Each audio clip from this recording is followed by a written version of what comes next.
appreciate all of you coming here this evening. This is a real nice crowd.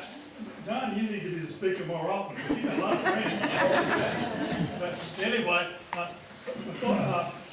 as Shelley said, because one of the things that has to be very important is all the people that have been so generous through the last 7 or 8 years making our museum possible.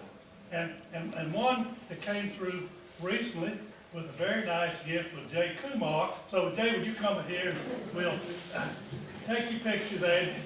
Jay is a very good citizen of Minden, very generous, very involved in many things. And of course he is the owner manager of the Exact Inn and the Holiday Inn Express. And we appreciate everything you've done, and especially that $5,000 you just gave.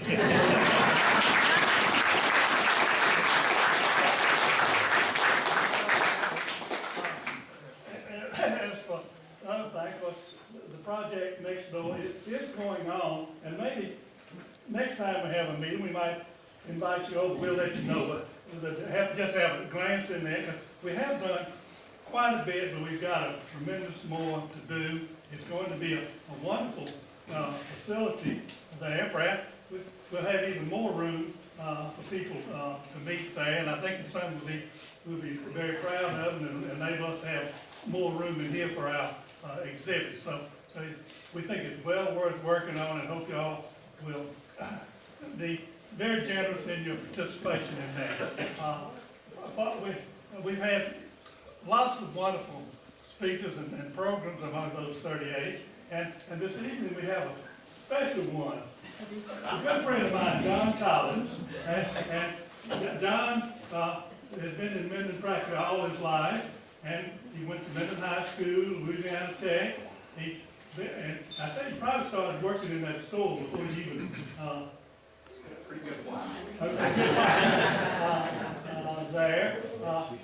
John's lovely wife, Margaret, always has a smile. And we certainly appreciate her. And she said she was going to take about half the program, but John don't talk too long. John has been very active in Minden, and really I appreciate John. John believes in service in his store. Well, he runs around smiling and giving service, and sometimes he knows something about what he's doing too. So that's real good, because he's director of the Minden Building Loan, the Lions Club, and all those other important things that Minden people do. So therefore, we'd like to welcome, as our speaker this evening, a good friend and a good citizen, John Collins.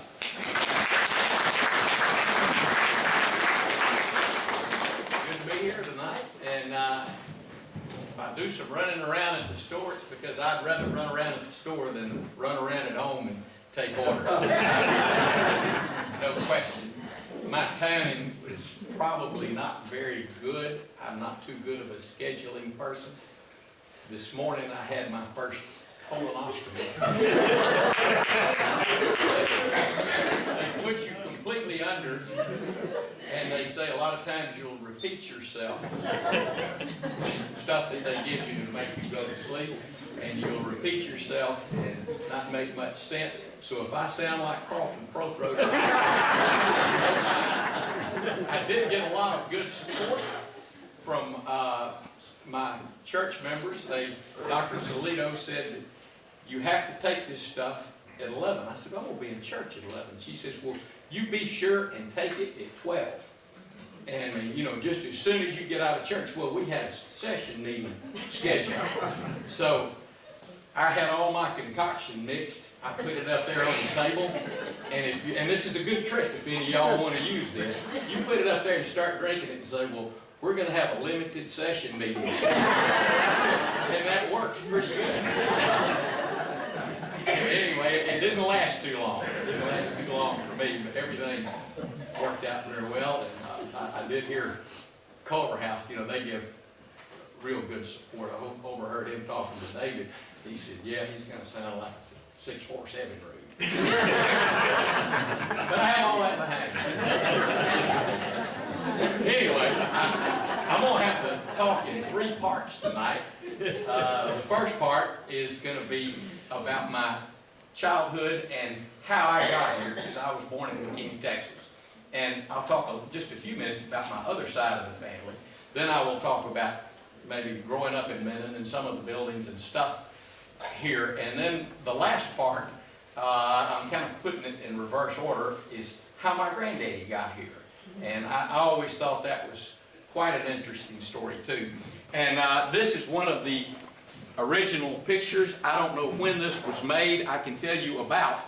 First, if you see that window up there, this was when the store was on the corner where our representative Gene Reynolds now is. It is not where we are now. They weren't, or my grandfather wasn't in that location, but just a few years. Maybe 3 or 4 years. The other thing is it couldn't have been on wartime, because as one of my customers pointed out, it said garden hose, and it was a rubber garden hose. And so if it was World War II, there wouldn't have been any rubber. So this is prior to World War II. And the other thing, I said, this guy right here has to be Albert Smokey. I said, I knew Albert quite well. Except I ran into a little problem there. I was mentioning that to Raymond Bell, and he said, well, that was my father-in-law, and that's not Albert Smokey. And he said, that is. And I said, oh, really? So he said, you mind if I take that? Well, and he took the picture, and according to Albert's wife, and according to his 2 sons and all his daughters, that's Albert Smokey. And I said, well, who is this guy? And they don't know. So if anybody can identify that guy, I'd like to know who it is. It looks a lot like Albert, and I think he had a brother. I think they thought his name was Bill, but they had lost touch with him. Bear in mind, this was back in 1939, so things changed pretty dramatically. So anyway, let me get back to the subject at hand. I was born in McKinney, Texas. I am a Collins. My grandfather was, I think, Irish. They never talked much about him, because I guess they felt like Irish weren't too good of people. He was a country doctor. He was an MD. One of the happiest days of his life was when they discovered penicillin. He would get up in the middle of the night and go tend to people, but when they had penicillin, he said, by golly, I got something now. You know, he could give them something. But my grandmother, the sweetest lady in the world, I was fortunate to have good grandparents. I had great grandparents. And anyway, she was a Jones, and she came from Oklahoma. Her daddy was Colonel Jones, and they had a plantation next to where John Wilkes Booth was killed. And they evidently lost that and had to start over again in Oklahoma. So maybe they thought they were better than the Collins end of it. And I had met one of my grandfather's brothers, and he was a fine person. But anyway, he was a very good guy. And my grandmother was just perfect. She was wonderful, except for one thing. She had a North Texas drawl. Oklahoma. Huber. And I said, I will fix her. I would stay. I lived in Minden, and I would go back and visit my father. My father and mother divorced. He was in World War II, a POW, fought in the Battle of the Bulge, and was in the 18th Airborne. It was a division of the 82nd. They were the paratrooping unit, and he was a POW for several months. And but anyway, I would come back and I would stay with my father and my grandmother. And we had a farm, and I'd wander, and I had a great time. But the more I listened to her talk, the more it aggravated me. And I was 11 years old, and I said, by golly, I'm going to teach her. And so I said, Little Gran. That's what I called her. She was Little Gran. My grandfather was dead by that time. He had had a heart attack and died. He was Big Gran, and she was Little Gran. I said, that state to the north of us, Oklahoma? I said, would you spell that? Of course, she spelled it correctly. She was highly educated. I said, that little island down there that we're having so much trouble with, Cuba? And I said, and what is the largest continent on planet Earth? Asia? She got that. I didn't ask her to spell that. And I said, I sat all night laying this trap. And I had it. And I said, and what is the largest country in Asia? China. I said, this was the trap. I said, what would you call the plural of the people that live in China?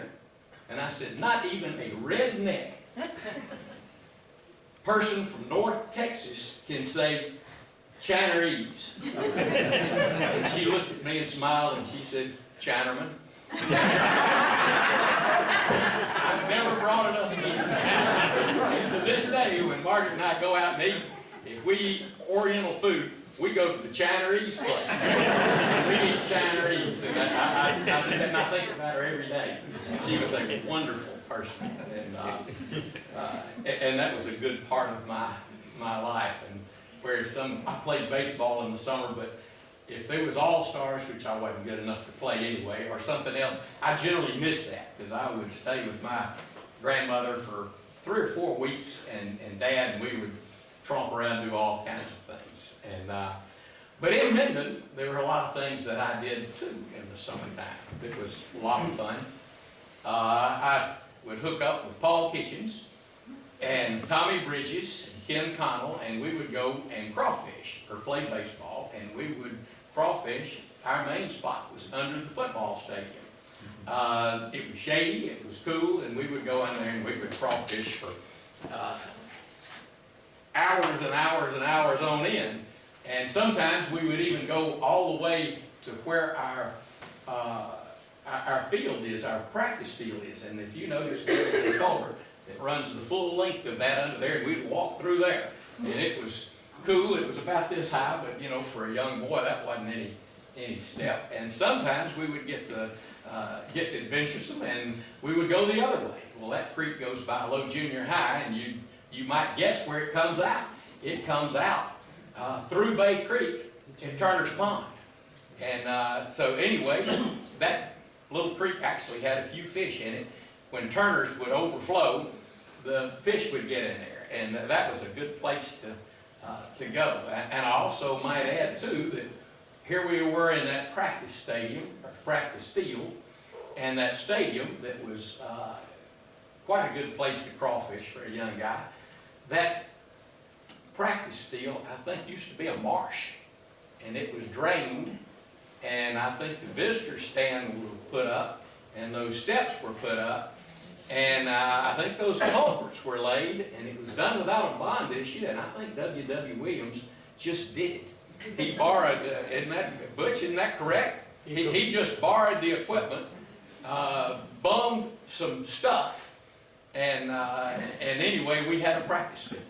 And I think he just did that. And you know, I used to say, well, what nut built those steps up there that, you know, if you go there, they would go up about this high each time. It takes you a long time to do it. Well, I think WW operated that trowel and he made those steps. So, but anyway, we did it without a bond issue, and we got it done, and it's still there today, and I'm appreciative of that.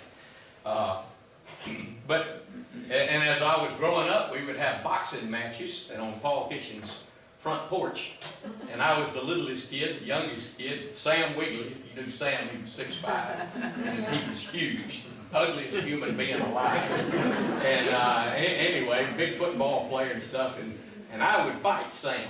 I wouldn't win, but I would fight Sam. But now his sister taught at Minden High. I was terrified of her.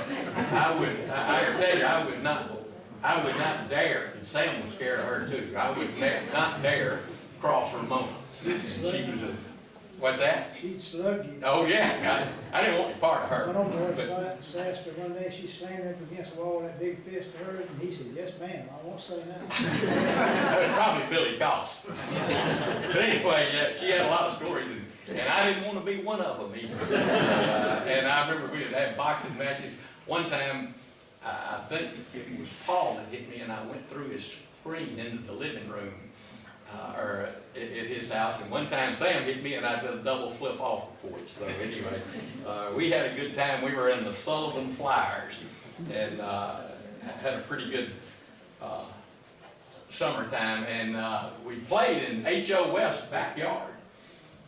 And I was sorry to see him build that dang tennis court. You know, because that kind of screwed our baselines and stuff up. We had a dang good baseball field in his backyard, but we continued to play, and if you hit one over the fence, you'd continue to play. And one thing H.O. West did is Christmas, and that's where Lou lives right now. And at Christmas time, he just invited all the neighborhood kids over, and you would come, and he took all the fireworks from all over town, all over his stores, and you could pop firecrackers as long as you wanted. And I promise you, you had more firecrackers, and you'd shoot them out there on the tennis court, and it was just free. You'd just go out there and pop them. And until one day, I was out there. This was about the third Christmas they did it, and I got mixed up in hands, and I ended up with a lit match, and I threw it, and I had 4 firecrackers. and it hurt. I mean, I was okay. And I learned my lesson not to do that. Well, the next year, my brother, the smart one, who decided that, you know, he was so smart, and he was, by the way, the church pianist at the First Baptist Church at 16, studying to be a concert pianist. He chose to light the cherry bomb with a spark. And I said, well, he was a smart one. Well, he noticed that it was a little too close, and it blew up about that far from his hand. And he spent about 2 weeks with his hand in a cast. Didn't blow any fingers off, thank goodness. But I think that was the last year Mr. West chose to do that. Anyway, I would play pitch in Tommy Bridges' front yard, and if you threw the ball across H.O. West's driveway, I promise you, you look both ways. He never, ever stopped at that stop sign. I mean, and we knew it, and I mean, it was like, is anybody coming? And, you know, you didn't linger in that at all. But I remember we would hang around, and we would go to Fort's newsstand. Fort's was right there on the corner, close to where the hospital is. Just if you were walking from my store to the hospital, they had Fort's newsstand, served ice cream. They had Whitey back there, served you ice cream. And then 2 doors, and next door, I think we had, for a while it was Holidays, and then I think it turned into Dixie Store. It was Gaddis White was the manager there. And then on down was Dan Pace's barbershop. And if you went into Dan Pace's, there was a older Dan, which was close to the age of my granddaddy, and there was a younger Dan. And that was about the time that there was such a thing as a hippie. Do not ever talk about the hippie while you're getting a haircut. I'm telling you, the madder he'd get, the harder he'd get. I mean, the more he talked about it, I mean, you'd come out and you came out with no hair at all. And he did that. Now, barbershop talk, I don't know of anybody that agrees with this. Now, he says that those brick streets got laid by World War I prisoners of war, and he said he saw it. Now, that's barbershop talk. All of the older people I have talked to said that was not so. So I heard it from him. He swore it to be the truth. And I don't know how those brick streets got there. I know that they have held up extremely well over these number of years. And I think when my granddaddy first got here, that might have been about the only pavement on those streets. And Minden was, you know, pretty primitive back there. And we also had the drugstore down there, Boyle's Drug, and then TG&Y, and those were normal stops for kids to make. And next door to us was Morgan and Lindsay, and we ended up taking Morgan and Lindsay in, and I remember a story, W&M Construction was gonna take that wall out. And we had John McKinnis look at the plans pretty good and say, well, is this gonna collapse or can we do this? And he said, oh yeah. He said Harold Weaver and the McGowns can handle that. And sure enough, they lit into it and they were gonna take that big wall out between our two stores there. And I can point out exactly where it was. Well, they had 2 bucks. I mean, strong bucks. And they started, he said, once I get this hole in the wall, we can go real quickly. I said, okay. Well, I mean, one was on one side, and he'd go out, and the other one went on the other side of the deal. They couldn't see each other. And they just started banging. I mean, and they started at 7:30 in the morning. And at 5:30 in the afternoon, I had a headache that, you could not imagine. I mean, bam, bam. And I said, I just, this is horrible. And this went on about 2 or 3 days. And finally, I asked Mr. McGowan, Ken McGowan, I said, look, when are we going to get this hole in the wall? Because while they were gone or going to dinner, I hit it a few times, and I thought I was pretty good at that. All together, they had made a dent in one side about this deep, and a dent in this side about this deep, and the wall was about that wide. And Mr. McGowan said, well, I'll be here Sunday morning and we'll get a hole knocked in. Well, good luck, Bet that'll happen. He came dragging up about 9:30 Saturday morning, dragging the sledgehammer. I said, where's your help? You need one on one side and one on the other. He says, well, no, I'm going to do it. And at about 11:30, there was a hole in that wall, that big around. Wow. And I said, that old man ain't such an old man. And I never forgot that. I was amazed that he could do that. And anyway, after boyhood, I went to Minden High School. I learned a number of things. In fact, I had Carlton Prothero as a teacher, and I dare anybody else to say that they can recite a couple of things that you'd learned from a teacher, but I can still do that to this day. I can also I have one from Miss Belton too, I remember to this day, and Whitney called me on it and said that wasn't a word, and I learned it in Miss Belton's class. I proved her wrong. But anyway, Carlton Prothero, and he put this on the final exam. And he said one thing, he said, never get married in a hot month. They asked him, why do you not want to get married in a hot month? He said, because the women will have that mascara running and be sweating, and and it's just a bad time to get married in a cool month. And the other one was, no one has ever died from the direct bite of a black widow spider. And one of his classmates, or one of his class pupils there said, oh yes, sir, my uncle, Mac Miller. Mac Miller. You didn't have to tell him. I knew it was Mac Miller, and I got it right on the exam. He said, it was Mac Miller's uncle died as a direct bite of a black widow spider. And sure enough, that was on the exam too. The only person to have ever died from a direct bite of a black widow spider was Mac Miller's uncle. And I got that right too. And I'm sure those helped me get me through high school. But I dare anybody else to say, to quote something that's just off the top of their head that they learned. And I was also married in a cool month, too. I tried to get married on Valentine's Day, but that didn't work. Anyway, Margaret was going to miss a gift out on that, I think. Anyway, that didn't happen too good. So anyway, I went off to Louisiana Tech, and I was a pretty good bit smarter than I am now. And anyway, I ran into this girl. I'm not going to tell her that she scratched on my door one day. But anyway, I met her, and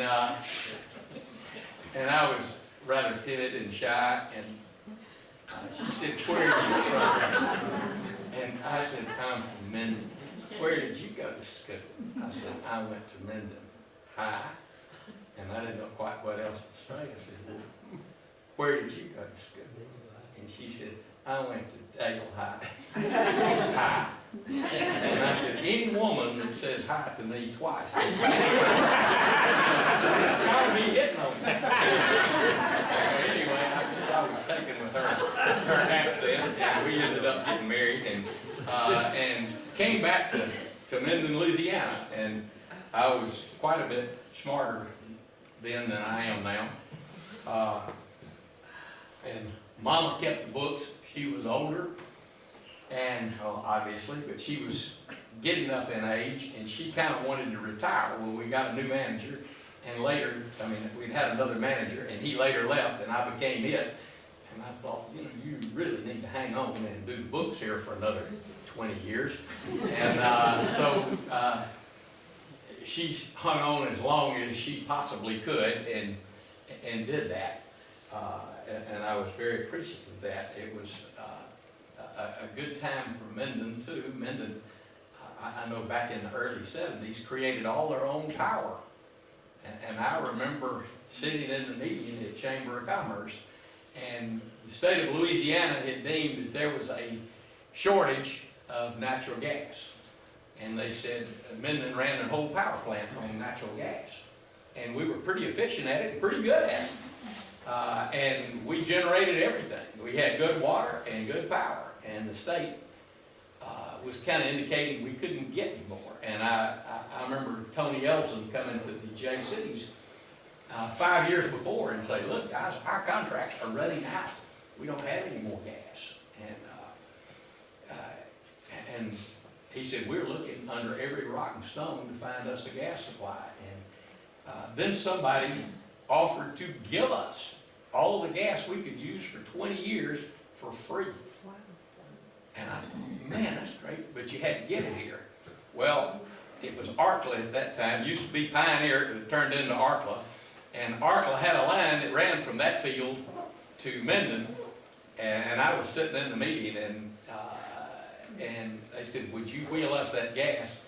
And they would not. They said, if you want gas, dig your own line.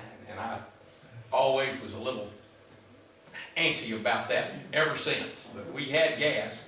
And then the state of Louisiana said, you really can't use it anyway because we don't have enough. And so we were squeezed out of the power business. But I tell you what, I know our city councilman, Tony Elton was one, Jack Chrysler that used to work for us was one, and they worked very hard to do that. And I bet you they got some bad press over it. But that was just one of those things they really had no control over. And that was part of Minden. But some other stories in Minden, once I got back, and I got the wall down in '73, and we were rocking along pretty good. I had a neighbor move in, or I built my house, and then I had Claire's husband, Buddy. He started to work for Turner Lumber Company. And anyway, he moved in, and one of the first things Buddy did, and I thought this was pretty good, I knew I screwed up sometime. He took a crew of men downtown, and you had Carter Norman's office, which was down past the Thad Anderson's Ford place, if you look down the road. And then you had a couple of other places. Well, Buddy, in his infinite wisdom, drove up one day with a crew, and they tore the doors off, they tore the windows out, they tore the walls down, and it was the wrong building.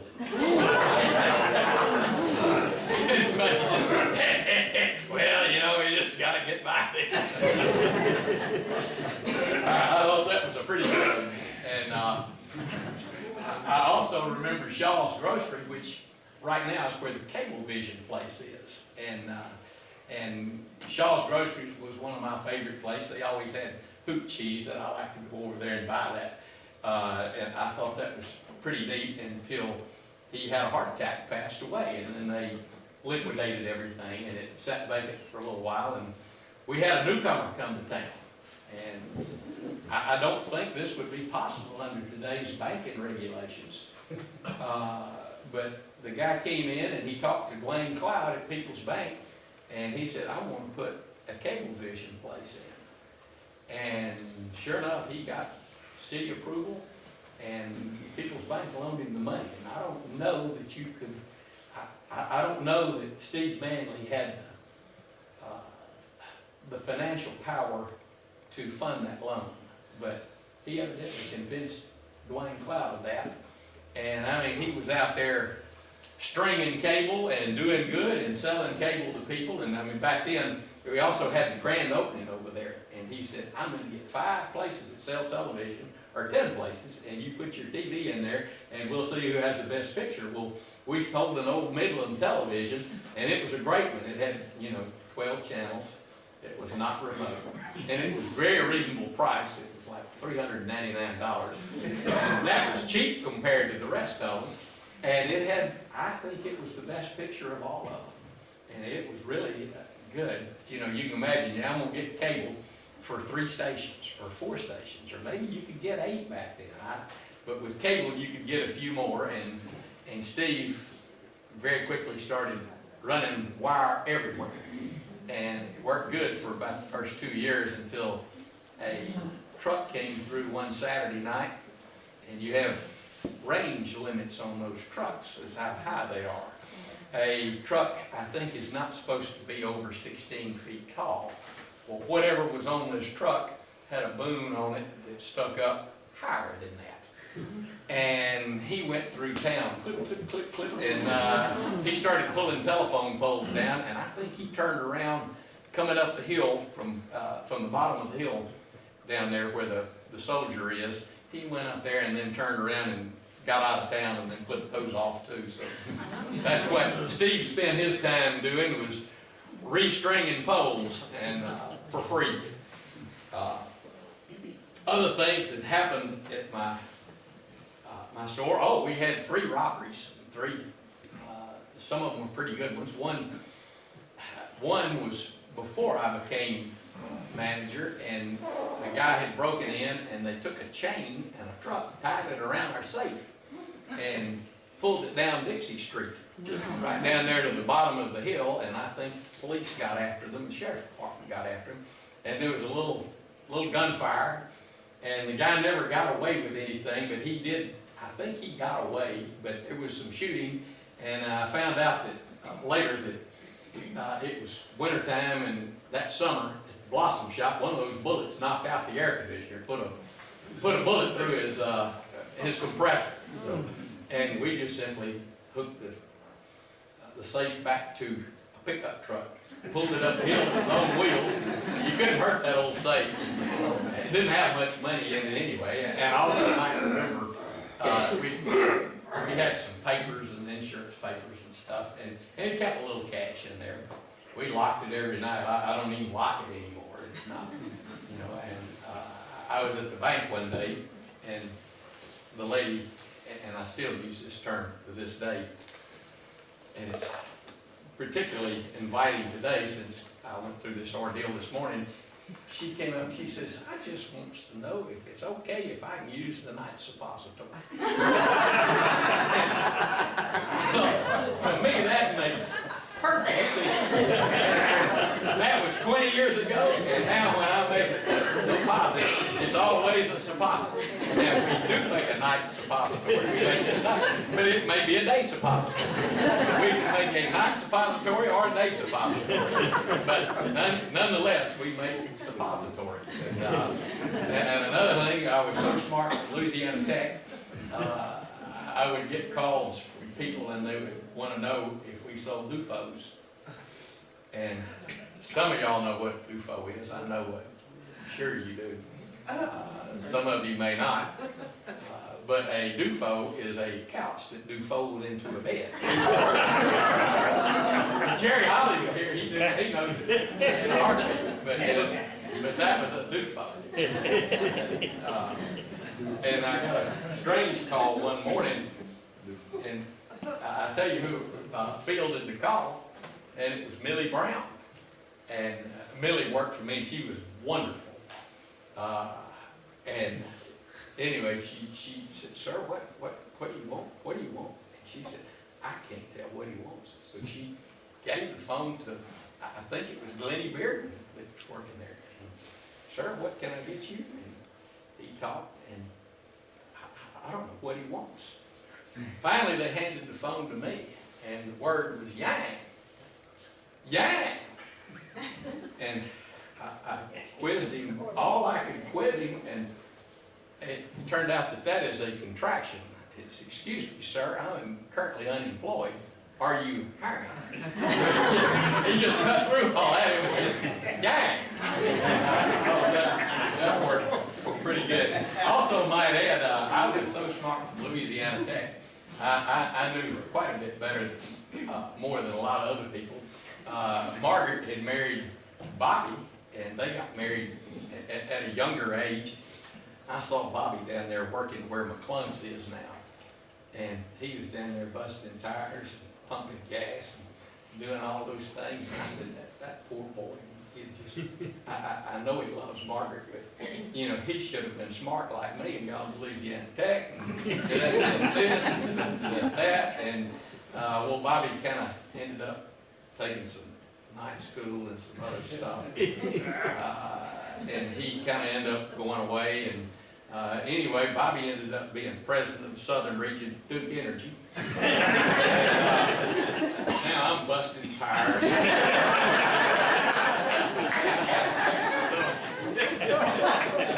Things may not have worked out quite like I thought it was going to work out, but it worked out. And another thing about cable, we got cable, and I think Minden is somewhat unique. I have 3 stores now, which I don't think I'm responsible for any of them. Just like Barack Obama said, you know, I didn't build any of them. My granddaddy did one. And the other 2 I have to put on my youngest son, Alex. But anyway, in Minden, we had Cablevision, and one of the first St. Jude auctions that we had, St. Jude just started going in a, you know, it started taking off, and it was on radio. And people listened to Caso a pretty good bit. And then one day, I don't remember if it was Steve or Steve Manley or Harvey Oxner. Anyway, they got the bright idea, they put it on cable. And I think to this day, the saturation of cable is greater in the Minden area and Sibley area because they want to listen to St. Jude. And it's just that plain and simple, I think. Because in Benton, it's not that way. Everybody's direct TV. I've looked at the advertising numbers and it just doesn't work.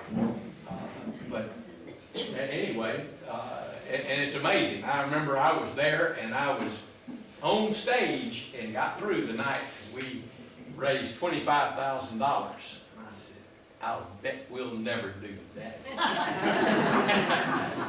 I bet I was right on that. But I thought the other way. And then when we hit 200,000, I said, well, I don't think this can go on much further. And then we hit 500 and 800 and a million and $1,000,001. And I look at it like Ruston has the Peach Festival. And Bro Ridge has Crawfish Festival. Would you rather have the St. Jude auction and at the end of the day, you give your money and you feel good about it, or would you rather, you know, sweep the sidewalk up and say, look how many crawfish we sold? I think maybe we made the better choice on that. I really do. I think that's something that we should pat ourselves on the back for. And I had Steve Manley did that. And later it was Harvey Oxner. Harvey was a principal guy. And Roland Myers after that. They were all good people. Incidentally, I was on the panel one night, or last time at St. Jude, and we got a call in for a grand prize, and it was from Roland Mears. I said, that's not Mears, he's from Ruston. He runs the cable in Ruston now, and it was Roland Myers, and he called in a grand prize. So anyway, that was something that has lasted pretty well. In our store, we sold all kinds of things. One thing that we sold were firearms.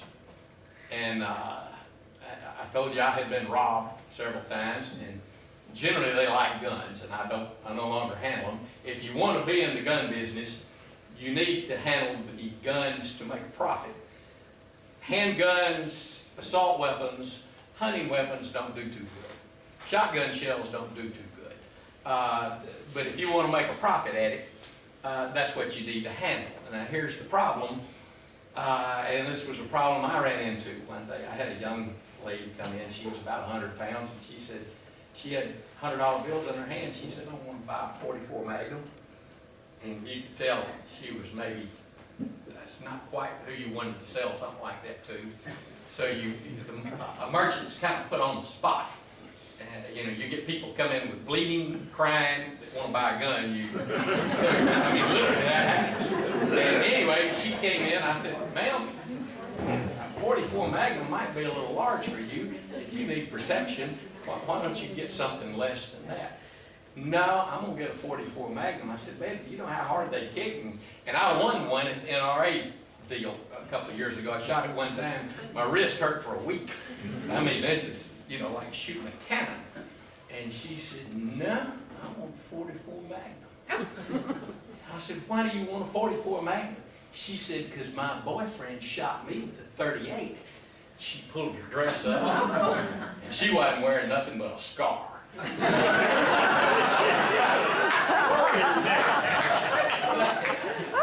Anyway, I made up some excuse. I wouldn't sell it to her, and the phone rang, and she started asking one of my other employees, and we wouldn't sell it to her. And she got pretty angry. We had to have her forcibly removed by the law, but we didn't sell her. That was an experience, and I had several of those. You just have to be careful of that. And like my granddaddy, we sell on credit sometimes, and I had one lady that was a very good customer, very good person. She was an older woman, and she was, like I am now, overweight. Thank God I wear pants. She came in and she was standing there, and I just happened to have a pair of pliers in my hand. And she was talking, and she was going to pay on her bill. And it's always been my dream with Mike Harper's dry wit to break him down in laughter. I mean, just where he would almost throw up laughing. And I didn't do it, but Margaret did. She told the story. And this woman came in, and I was talking to her, and she was standing there like this, and then she went like that, and I glanced down, and I had my pliers in my hand, and I said, Miss Yulmate, I think you dropped these, and her drawers had fallen off. And I said, do you want these back? And had them with my pliers. You can have them. I didn't bring Mike Harper to his knees, but Margaret did. And I'll always remember that. And I had another guy that came in, and is William. And William he got a check. And he probably deservingly got a check, but he would get some little something for his bicycle or something. And we'd cash his check. Well, one month he didn't come in. And next month he came in, and I said, William, I didn't see you last month. You know, everything okay? Oh, yeah, everything okay. He started to sign his check. And I said, my goodness, he had stitches all the way up his arm. And he was missing a finger. And I said, William, what in the world happened to your hand? What happened to your finger?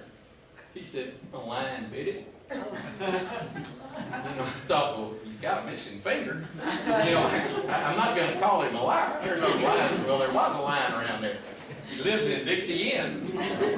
Hartman had some cougars and lions, and he walked up to the fence. And anyway, I don't know what happened to William, but evidently the lion pulled it off. But it was a mess there. Some of the things that I've learned, being a Mindenite too, in Lions Club, Don Hinton, if you ever get depressed, look at Minden back in the 30s. And he had a slideshow. Evidently Don came here, and he was a dairyman, as most of y'all know, and ran a dairy. But he came here as a conservationist. And he has a slideshow that I think that our outfit needs to show, and everybody in Minden needs to see it. If you talk about the worst looking place on planet Earth, it was Minden, Louisiana in the 30s. No trees. You'd have a dirt road, and you'd have a ditch beside that road that was washed out, that was 10, 12, 15 feet deep. The soil was eroding. It was poor. People were leaving. It was not worth anything. It looked like, you know, planet Mars. It was just completely devastated. And he said, and this is what we did. And they went and they planted trees. And if you look at the slideshow that Don Hinton presented, and you look at Minden, Louisiana now, it will make you feel pretty darn good about it. And to tell you how far things have come too, I sold an older gentleman a tiller or something, and he said, would you mind if I rode with you? I got a ride into town, which the tiller's my tiller, and would you mind if I rode with you? It was out the Germantown Road before you get to the fire tower. And we were riding along, and he said, yeah, right here's where I lost my 2 best mules. And I thought, well, here I'm on a nice paved road. And I said, my goodness, what happened? He said, that creek right there. He said, I had my mules loaded. I was coming into town. I went through that creek. They bogged up and drowned before I could unhook them. And if you can imagine the roads being that bad, I bet if Marcus Wren was here, and I bet he could probably tell you exactly where it was, but it was not far out of town. And but that gentleman lost him 2 good mules in one sitting. And the weather is turning bad tomorrow. One of my favorite things to do, we always listen to Breakfast with Bo in the morning. And that I had my clock radio, and I'd hit it 50 times, and we'd get up. And we would have something, weather that was this severe. Sometimes they would close the schools, and sometimes they would not. Well, everybody listened to Tazo to find out if they were going to school. And the kids would call in, are we going to have school today? And if we were not going to have school today, Bo Cook was delighted to say, no, there is no school in Webster Parish. You know, and you could just hear it in his voice. He was so excited about it. And he was so excited to deliver the good news to the kids. Well, if it was like tomorrow and there was school, the kids would say, are we going to have school today? And he'd say, yes, we are having school today. Well, a minute later, somebody else would say, are we going to have school today? And you could just hear it. It was live on the radio, and they would go on and on. And pretty soon I got the idea, and I would start calling. Once we were having school, are we going to have school today? Yes, we're going to have school today.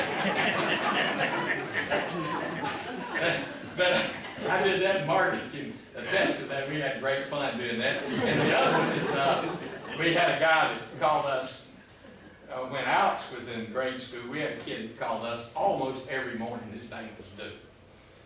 And he'd say, is Alex, he'd call us at 6. I mean, it was a little early for me back then. And I'd say, hello, Duke. Is Alex going to school today? Yes, Duke. Alex is going to school today. School every day.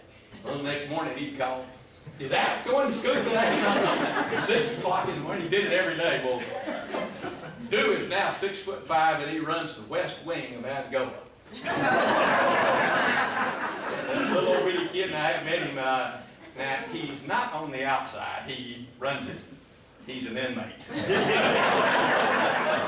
Alex keeps in touch with some of those guys. And I told you we had 3 locations. I'm not responsible for any of them. I'm just there all the time. But Alex came back. My oldest son was working for me, and he was going with a girl, and they didn't get married. They were kind of thought they might, and they didn't. And anyway, that's a long story. So he ended up getting a divorce from her, and he went to school and did something else. But Alex showed up, and he started working, and he said, oh, Dad, I got a building, and we were going to, this is a good place over here in Benton. I said, oh, is that right? I said, what building? He said, you got to go see it. And I said, I drove over there. Pretty nice building. I said, I think it fits us pretty good. And I said, well, your buddy, I said, did he make you an offer of it? He said, yeah. I said, well, what did you counter him with? He said, I didn't. I told him we'd take it. And he did. But the more I thought about it, it was such a good buy. If we had him haul around, I mean, it was, I don't know that we'd have done that. I mean, really, I would have to give him credit for that. And then I was on a vacation, and I had bought some land a few years ago out on 531, and went on a vacation with Harper and Gary Brown and Melissa. And I get back in town, and people start saying, congratulations, congratulations. I said, on what? I said, well, you've got dozers out there and you're moving dirt, you're building a building. I said, well, what's going on around here? Well, Alex started building, he didn't even have a contract. And the guy had never built a building before either. But anyway, it worked out pretty good. So we were delighted that he did that, but evidently Alex got tired of me waiting. So that's kind of how that happened. So now I have 3 locations, and I gotta live a little longer to help pay for that one. So, and now back to my granddaddy. I told you I was gonna pull all this together. My granddaddy came here in 1936. He had 4 kids. 3 were girls, and he was very late in life, I think, back then, to get married. He was probably 32. I still have some of his love letters too. He wrote to his wife, Bertie Cleveland, and he was at that time in Waco. He came from Mississippi, and he was a Fuller Brush salesman and did pretty well at being a Fuller Brush salesman. And I have the letter, and it says, Bertie Cleveland, Houston, Texas, general delivery. And you can imagine, you know, getting a letter to Houston, Texas, and she got it, and they communicated a lovely, lovely letter, or letters. I have them. My mama kept them, and he was truly in love, and he couldn't get married because she had to stay with her mother till she passed away, and so finally that happened, and they raised their family in Waco, and when the kids went off to school, well, they had one, that was my Uncle AJ, who later had the Spring Hill store.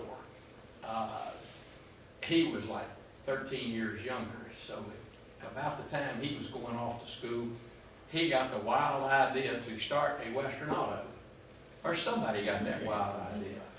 And he was 56 years old. And I thought, in 1936, you know, what is going on right there?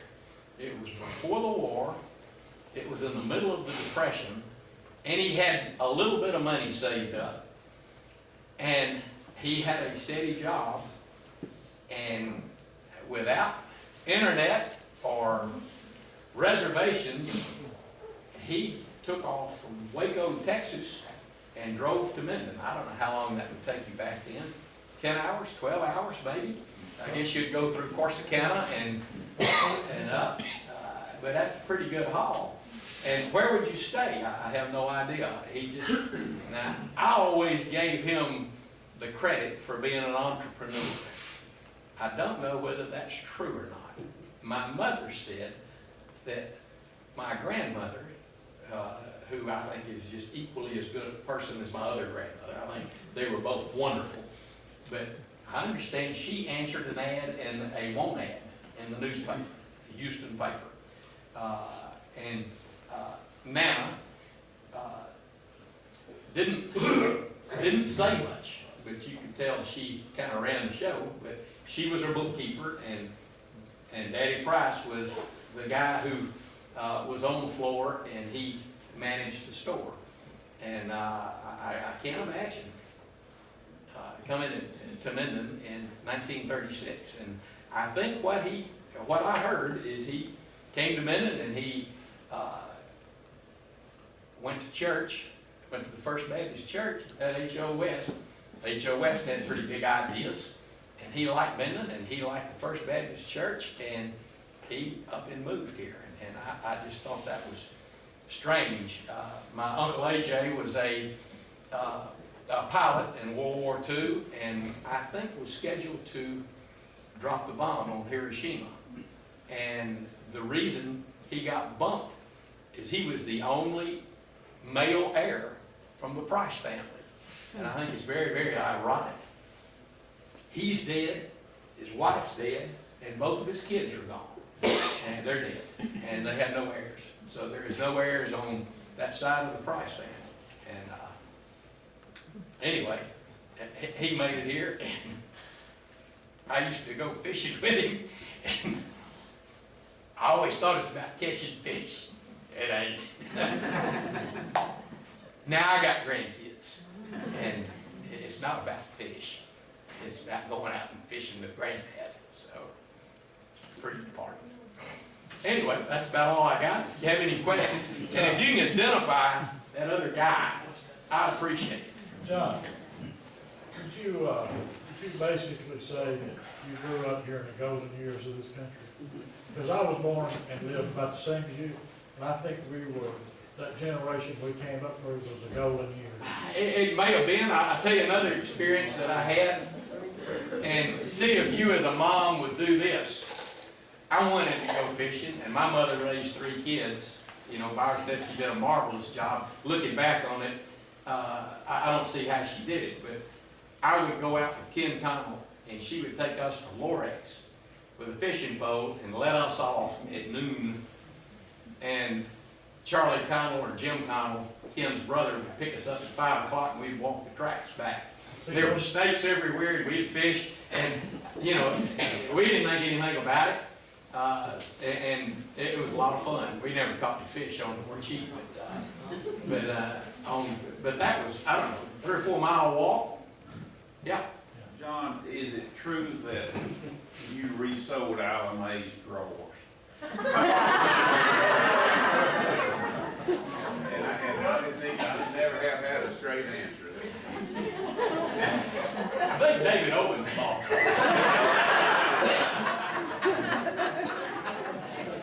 Anyway, I hope I didn't keep y'all too long. John, did you ever have anybody try to leave your establishment without paying? I did one time. I did. I was. What did you do, John? Years ago, I had a guy steal a pistol, and I was in pretty good shape. And he walked back in front of the store, and I knew that was him because he was the only person in the store. And I confronted him, and he was with a football player, had his football jacket on, and the football player just hung his head, and this guy took off, and I took off after him. And I said, yeah, I was jogging 5 miles a night, and I said, I'll catch that boy. I was about 35. And so we went around my guardian credit around the church's chicken, and went up and started circling houses. I'm going to tell you, the first quarter, I promise you, was under 60 seconds. I know how fast I was running. And it was a pretty lengthy run. And anyway, I even went through there was a backyard, and there were 2, it was a rough part of town, and there was a Doberman on the chain, and then there was a spotted dog that looked like that was the Doberman's pet. It was his pet. It was a bad dog. And they were both sound asleep. He ran through them, and I mean, they were on, and they were barking at him, and I was just me to the back of the wall from him. I said, well, I've never been afraid of a dog. In my life, I didn't know a Doberman, if he bit you, would cut your leg in half. But I said, I'll just keep going. And I went by, and the dogs didn't even bark. And I got tickled and almost lost the guy. I said, excuse me, you know, this is a bad part of town, and you know, I'm chasing, and you're not even barking at me. I mean, this, you know, something's wrong here. And I got tickled, but anyway, I caught him a little bit. I almost got, I got real close to him, and I backed off, and I said, no, I'm gonna let him run a little while. And I did, and I ran him up. We went up Maiden Lane and went around 2 more houses. And I was able to run him down. He got killed in a gunfight a week later. No, I don't sell guns, and I don't want to ever do. I'm not good. I can't do that anymore. So anyway, that worked out favorably. Anyhow, anybody else? John, I don't think it's, any secret that you've always been a little bit tight. I get that from my mother, and she was good at it. Well, one time I went down to John's store, and I always said you can't find it. You go to John's store and get it, you'll find it there. If you can't find it, you don't need it anyway. But I went there one day and I needed a little washer, certain washer. And so I ran down to John's store, and so John went there, and he has GM washers. He was going through the washers and going through all these bins he had. It took about a minute and a half, 2 minutes, he'd come up with his washer. He had the washer I needed, the perfect washer. Well, I reached him a billfold, and when I did, I said, John, all I got's a $100 bill. Expecting John to say, well, don't worry about it, just, a little washer. I like hundreds. I just thought John said, don't worry about it, it's just a nickel washer, don't worry about it. He said, well, just a minute, I'll get you changed. It's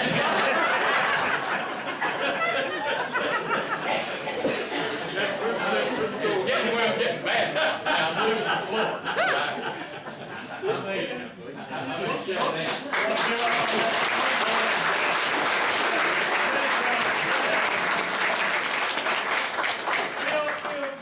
Have DVDs, day after tomorrow maybe, how long? Well, sometime probably by the first of the week, That's the first week, maybe. that's it falls out, so then I'm sure lots of you friends will want to get a copy. We probably go nationwide with this one though.